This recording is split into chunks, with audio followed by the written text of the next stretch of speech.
Good morning, good evening, or good night, wherever in the world you are. Hope you are doing well, and welcome to your in-depth analysis on Nottingham Forest versus Bournemouth, where it finished Nottingham Forest 2, Bournemouth 3, in an unbelievable second half where Forest just imploded and Bournemouth literally did nothing and ended up being gifted the game by our great three snails at the back. This is going to be a breakdown of the goals and of the issues that we do have in the Forest team, in specific, the snails at the back. If you are easily offended, I will give you the disclaimer now. Turn off the video, you freaking snowflake, and go do something else. If you would like to see what caused the problems and why Forest conceded 3 pathetic goals in the second half, carry on watching and take this video for what it is. It is an analysis of the game. I'm going to say it bluntly. I'm going to say it clearly. If you don't like that, go give a tree a hug or something, because this isn't for you. Now, having said that, if you would like to continue, please don't forget to hit the like button, subscribe to the channel if you are new. And if you'd like to be a member, it's 99p, cheaper than a cup of tea. One final thing from me before we get into it. I've put an Amazon affiliate link down below. So if you are ever doing any shopping on Amazon and you'd like to support the channel for completely free, you just click on that link. It will take you to a Nottingham Forest water bottle. You don't have to purchase that, but then from there, just carry on and do your normal shopping. Buy what you need to on Amazon, and Amazon give me a little kickback to say thank you for guiding you to their website, and thank you if you choose to do it for supporting the channel. Let's get into it, and let's start with these atrocious goals. Okay, let's get into it with goal number 1 and mistake number 1 off the bat, nice and early. McKenna's just done a very weak clearance. Somehow or other, it's managed to get to Jesse Lingard. Now, as you can see here, Jesse Lingard has plenty of space behind him, and he's in a good position to get that ball and maybe just lay it off into Yates's path, seeing that that's the way he's facing, or do what he tried to do, which was roll the ball around his body and then progress it up the field. But I have yet to see Jesse Lingard make a run forward instead of just sideways passing the whole time he's been at Nottingham Forest. Let's roll it on and see what happens. So he's rolled it around his body there. Defender now starts to close him down. Jesse Lingard still has no idea he's on him, and before you know it, the tackle has come in. Now, does Jesse Lingard do what an O'Brien would do? He makes a mistake, the first thing he does is to try and correct it and re-pressure that player to get the ball back. Of course not. He loses the ball here, and he has declared himself out of the game as we now build up into mistake number 2 for the goal. Here right now, you've got Forest in an okay defensive position. However, the only person who has smelt the danger is Morgan Gibbs-White. Morgan Gibbs-White sees Billings here as the danger man, and he's going to work his way across that channel to cover it. Yates here, lost little puppy dog, doesn't know whether to close or doesn't know whether to stand. Williams here in an okay position, covering the wide player, and then you've got the 3 centre-backs here in an okay position. However, as always, if you look at Worrall's eye line, he only has eyes for the ball. It's like he loves being on the pitch to get that front row seat to see the ball at the City ground.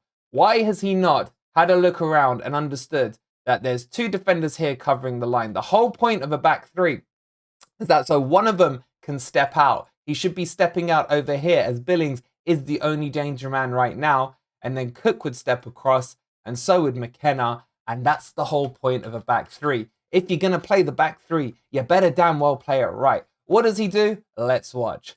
He is just on the edge of the D there to the right center of it. He takes 1 step forward and now has no idea what to do. He still should be coming forward, and then these 2 should shuffle across. That's how a back 3 plays. What happens? You're going to see the ball come across here. Again, now you're thinking, surely by now, Worrall, surely by now, you've had a look around. Nope, my eyes are still. It's like it's his lost wife, fiance, lover, whatever you want to call it, and he just can't take his eyes off the ball. He's so besotted by it. Continues to look round. Morgan Gibbs-White, our false number 9 here. Our false number 9. The only one showing passion. You guys who want to hide behind, he's Nottingham. He's gone through the academy. He's Forest through and through. This is the guy who's from the Midlands, who isn't born in Nottingham, and he plays as if he is. That's the desire. Now, yes, he doesn't get to the ball, but at least he's showing me he cares. Worrall still not smelling the danger. Let's roll it on. Worrall still standing there. Now he's just looking at the ball. He may have just caught Billings in a glance in the corner of his eye just because it's come into the line of vision of where the ball is. Morgan Gibbs-White pushing across. And then let's move it on forward. Shot's still not been taken. Worrall all of 1 yard from his starting position from about, 10 frames ago. And still just admiring the ball. Anyway, let's move it on another frame. And now the shot is being taken and the panic sets in for Worrall. And he takes one whole step forward and to his right. Too late, Worrall. Too freaking late. Doesn't matter who we're playing in the Premier League. It could be Newcastle, Manchester City, Arsenal, Liverpool, or the crappers that are Bournemouth. You do not give a single player this kind of space from anywhere in and around 25 yards out, which is exactly what Nottingham Forest did. And let's rewind 1 year on this very pitch, on this very blade of grass, the very same player hits the very same shot with the very same outcome. And we still have a Nottingham born and bred captain there, all watching. Now the panic sets in and we move it forward and he stretches his leg across to the right-hand side, anticipating the shot going there. Billings does him with a shot on the inside. Worrall, you may as well have not been on the pitch. In my opinion, you shouldn't have been on the pitch. Anyway, shot goes in. And I guess the debate really on this one is, could Henderson have saved it or not? In my opinion, this was not a top binner, as they say. It didn't go into this area here. It's within the goalkeeper's range. I put partial blame on Henderson, but I will grant that this is a contentious debate and everyone will have a slightly different opinion on it. But that's goal number one. Starts with the poor clearance from McKenna, followed up by Lingard with no desire and no determination to rectify his mistake. Then goes into the middle with Yates, who doesn't know whether to close down or stand still. And then we got Captain Fantastic, just ball watching the whole time and doesn't step out of that line. This defense doesn't know when to step forward or when to hold their line. I've shown it to you so many times already this season, and people are now starting to finally listen and understand there is some sense in what I'm talking about. Let's move on to the build-up of the second goal. So this is like the pre-bit before the corner is given to Bournemouth, and I just want to show you something here about the formation and why the formation isn't working. These are our two central midfielders. You got Yates and you got Kiate. This is the space here in front of them from a defensive side. This is Christmas, Eid, Diwali, whatever religion you are, whatever background you want to think of. This is a footballer's dream to have this space to run into. Look at it. Then flip it onto the other side of the pitch. The disconnect between the midfielders and the attackers. Easy to cover there as well for anyone who's defending. This formation is not working for us at all in the Premier League. Now, you got the Bournemouth chap here with the freedom of the park to drive forward. And this is where it becomes harder because he's broken past the central midfielder. Now, does a defender step across and lose his man? There's a couple behind McKenna here. Do these two look at, oh my God, man. It almost looks like Cook is running. And Worrall as well. Do these guys slow down to play a higher line offside trap? No, because they can't get in line for a start. But secondly, their default position, as always, isn't to close the player unless they're sliding in. It's to stand off them and give them the freedom of the City ground. But this is caused by the problem of the formation, the space that's left in here. Let's run this forward. And you can see now the disconnect between the two midfielders and the defense. The space is clearly there to be seen. And this number 4, don't know who he is, don't care, because he plays for crappy Bournemouth. But anyway, even this crap has got the freedom to run the park. If he had an ounce of sense, and this is what I mean by how crap Bournemouth are, he could have played a nice ball into this channel. Solanke's got a bit of pace about him, up against Cook and up against Worrall. They might as well not be there. But he's too stupid to play that pass. So instead we run it forward, and what you can see here from the previous scene, This is what I want to show you here. McKenna has to make a decision. Do I come across to block the space in between the lines, or do I stay here to cover? There's a man just behind me here. There you go. You can see him just out of picture there. Or do I stay there to cover it? He makes the decision, and in my opinion, it's the only decision he could do, to come across and cover the space. Now, as he comes across, you're going to see he puts the tackle in. It's another limp tackle, because all that happens, or should I say clearance, is he's going to crack it against these two. It's going to bobble back into the space. And now, even though he made the right decision, because of how poor we're lined up, this space is about to be exposed. So let's roll this one forward. And there's the bubble back into him from his exquisite clearance. And now, as you can see here, the ball has broken down this right-hand channel, and Bournemouth have got an overload. Let me move myself again. As you can see, there are two players there. So let's move this one forward so you can see what happens. And now this will be a bit clearer for you. Look at the space they have to work in right here. Freedom of the right-hand side of the City ground. Now, what does Cook do? He's got decisions to make. Does he come across? Does he go back and cover the line there and play everyone on side? It's decision time and it's panic station time. And let's roll it forward. He takes a couple of steps across. Now, Bournemouth are too stupid to have progressed this into a decent shooting opportunity. And to be honest, in the end, Cook positions himself okay and we're able to clear it. Now, a proper team with proper skills and proper players, it just would have overlapped this guy in and then the cross would have come in. And there's no way, because as you can see, Worrall is still ball watching, as is McKenna, as is Cook. So that built it up into the corner. And now I'm going to take you into the corner goal itself, where it is another calamity of errors. So let's jump into that now. Okay, so already off the bat, I'm not happy with a few of the setups in the corner. Worrall's obviously already being like dragged behind. His marker, he should be in front of him here, already out of position. I don't like this matchup here with Lodi taking on Solanke, who's about 3 foot taller than him. But where the issue starts off the bat is going to be with our mate here, Steve Cook, against his counterpart, number 5, for Bournemouth. Now watch here, he's in a decent position. He's touch tight with him, which is fine, giving up a little height as well. What does he do? Instead, he now starts ball watching the ball as per normal, and he loses his man. Disconnect between the two of them happen. A defender should always be feeling. You want to ball watch, fine, but you should always be feeling for the person you're marking. So you've got that arm's length between you in tight corners like dead ball situations with corners, free kicks, etc. Let's roll it on a couple of frames. And you're going to see that Cook is still ball watching. Man, they must get a great view at the City ground of what's going on. And then here is the moment panic sets in and he realizes, there's my man right there and I'm over here. Oh, crap. I've lost it. Matey boy over here gets a complete free contact on the ball. And you're going to love this. Look at the sheer straightness of Steve Cook here. You got to admire the body shape. Anyone would think he was in a swimming pool on the 10-foot diving board, going in for a clean splash. Could give you a 5.0 for that. It would have been the cleanest landing into the pool. Anyway, he's done this pointless jump. The ball's now been headed across, and here we go, and we have a look at the mismatch that's going on. Solanke against Lodi. Lodi's about to lose him. Lodi is at fault for this goal as well. But why this matchup has happened, I have no clue whatsoever.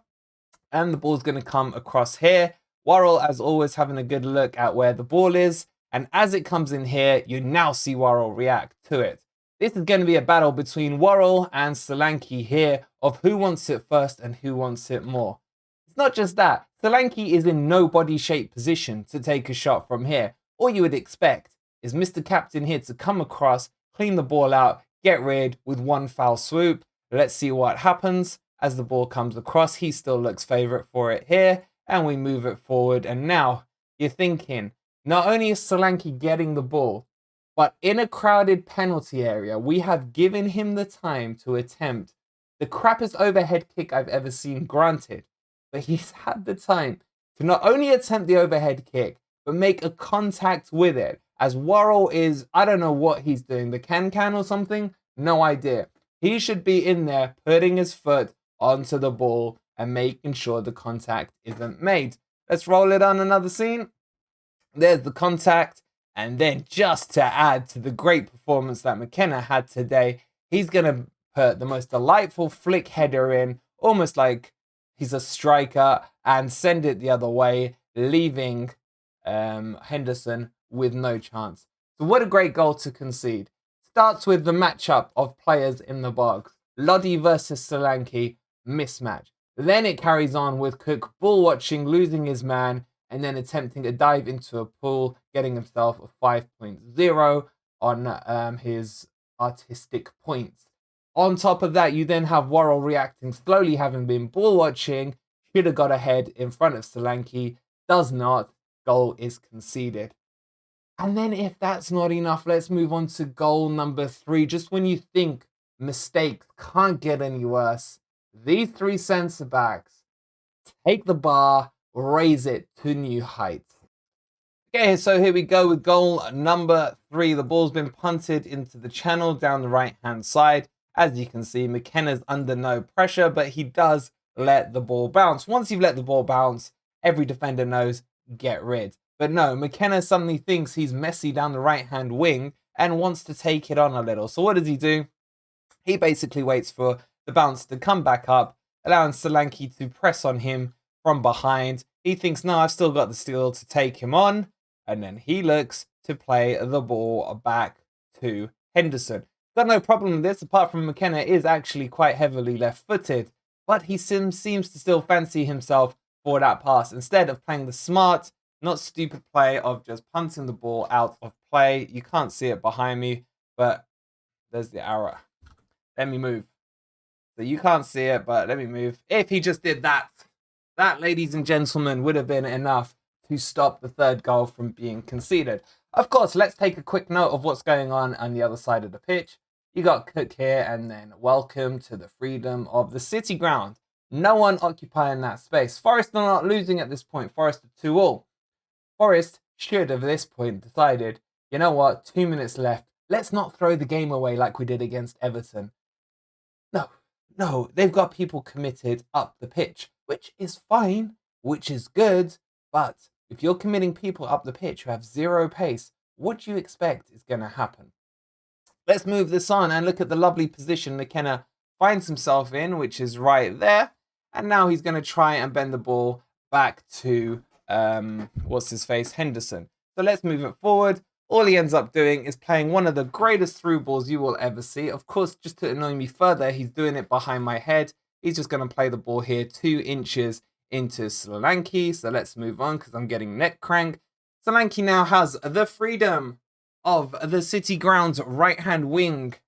And all he's going to do is look up and find whoever it was. Wasn't it Arthur or something, or Anthony in the middle there? So let's move it on. And look at the space here. And I just want you to keep your eye on this area of the pitch here, which is still completely empty. Cook's in all kinds of trouble right now. Can't really blame Cook. Not much he can do when his mate has sold him down the river. But he's going to come across here to cover as best as he can. What I do like is finally, someone has a look across the line to see what's behind them. Not that it really made a difference, but it's actually encouraging to see one of our defenders moving away from looking at the ball. Now then, the pass is made here, and you can start to see, if I just zoom out slightly there, you can start to see the Bournemouth player is there. Look what's around him, ladies and gents. Not a single red shirt tracking back. Let's move that forward. Still not a single Forest shirt in the box, as you can see. Just Cook, poor old Cookie, all on his own. Here comes the ball, still nothing. And then now, once the contact is made, here comes Worrall for his front row seat right here, just off on the edge of the screen, so he can watch the ball go into the empty net. It is beyond appalling how Forest threw this game away. It blows your mind. It really, really does. Look at that, guys. Look at that. There's where our centre-back is as the ball is entering the goal. Henderson goes ballistic, and rightly damn so. He's been completely shafted. This match, the Man City match, the Spurs match, the Everton match, from this lackluster defence. What is it going to take for the likes of Worrall and Cook to be dropped? They're not fast enough. They haven't got the right skill set from the Premier League, and they're costing us goal after goal after goal. There is too much favourite FC going on with the likes of Worrall, Cook, Yates. I chuck into that category as well. And you guys no doubt I think one or two others. But for me, those three right now are not fit enough or good enough to play in the Premier League. What's Biancone got to do to get a run in this team when he is seeing crap like this, or should I say crap play like this in front of him? He must be sitting there thinking, how crap am I that I don't even get a shoe-in against that's in front of me? Unfreaking believable. I would like to see a change in formation, and I will go deeply into it in a video, maybe tomorrow or on Tuesday, talking you through it. But I want to know from you guys, do you want to see a formation change or a personnel change or both? Let me know down below in the comments. I am still angry at the fact that we gave the crappiest team in the league by a country mile 3 free goals and 3 free points. How badly is that going to cost us at the end of the season? You add the 3 points from Bournemouth to the 2 dropped from Everton, to some would argue the 1 dropped at Spurs. You're already looking at 6 points. Forest are 19th now. They should be or could be on 10 points. That would put us into the top 6 or 7 of the league. That's the difference in this league. The fine margins will cost you, and they have cost us already, and we're only 6 games into the season. Hope you guys have somehow or other enjoyed this video, or at least some of it has made sense. You may agree with some of it, all of it, or none of it. This is opinions. As I always say on my channel, opinions matter because everyone's entitled to them. You share your opinion, you justify why that opinion's there, and you all have my backing for you to have that opinion. For anyone to come on here and say so-and-so isn't a true Forest fan because they think this, or they think this person shouldn't play, or this person should be out, those are the guys I will take issue with, because everyone is entitled to their opinion. No one decides who a Forest fan is and who a Forest fan isn't. Guys, thank you for watching. If you'd be kind enough before you leave to hit the like button on the video, subscribe to the channel if you are new. And if you're doing some Amazon shopping tonight, if you'd be kind enough to use my link below and then carry on shopping, it's completely free of charge, but Amazon will give me a little bit of a kickback for guiding you towards them. Thank you for watching. We'll see you on the next video. And come on, you Reds.